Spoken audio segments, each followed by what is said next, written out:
আইন শৃঙ্খলা বাহিনীকে সজাগ ও সতর্ক থাকার নির্দেশ স্বরাষ্ট্র উপদেষ্টার।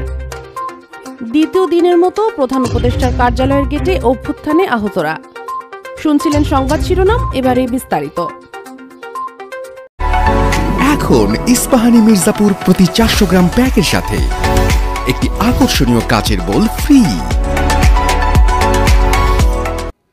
আইন শৃঙ্খলা পরিস্থিতি স্বাভাবিক রাখতে আইন শৃঙ্খলা বাহিনীর সদস্যদের সবসময় সজাগ ও সতর্ক থাকার নির্দেশ দিয়েছেন স্বরাষ্ট্র উপদেষ্টা অবসরপ্রাপ্ত লেফটেন্যান্ট জেনারেল মোহাম্মদ জাহাঙ্গীর আলম চৌধুরী। বৃহস্পতিবার ভোরে রাজধানীর 4টি থানা মিরপুর, দারুস-সালাম, আদাবর ও মোহাম্মদপুর থানা পরিদর্শনকালে সংশ্লিষ্টদের এ নির্দেশ দেন।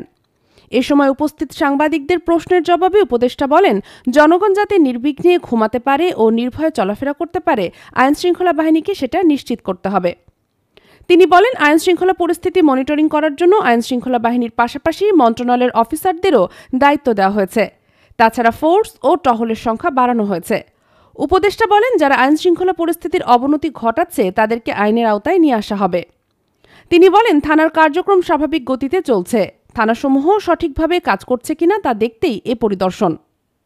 দ্বিতীয় দিনের মতো প্রধান উপদেষ্টার কার্যালয়ের সামনে অবস্থান কর্মসূচি পালন করছে জুলাই অভ্যুত্থানে আহত ও শহীদ পরিবারের ব্যানারে আন্দোলনকারীরা। দুপুর 1টায় প্রায় 30 জনের মতো আন্দোলনকারী সেখানে শান্তিপূর্ণভাবে অবস্থান করতে দেখা গেছে। বৃহস্পতিবার সকালে প্রধান উপদেষ্টার প্রধান ফটক ঘুরে এমন চিত্র দেখা যায়। আন্দোলনকারীরা বলছে, বৈষম্য বিরোধী আন্দোলন করলেও ক্যাটাগরির মাধ্যমে জুলাই আহতদের মধ্যে বৈষম্য করা হচ্ছে।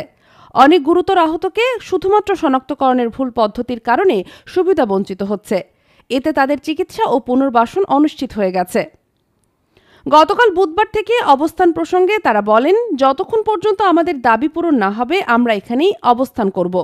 গতকাল রাতেও আমরা খোলা আকাশের নিচে অবস্থান করেছি। সকালে অনেকেই আশেপাশে গেছে, ফলে এখন মানুষের সংখ্যা কম। তবে দেশের বিভিন্ন জেলা থেকে জুলাই অভ্যুত্থানে আহতরা রওনা হয়েছেন। দাবি আদায় তারাও বিকেল নাগাদ আমাদের সঙ্গে যোগ দেবেন। এটিভি সংবাদের পরবর্তী সংবাদ দেখার আমন্ত্রণ রইল। ধন্যবাদ সবাইকে।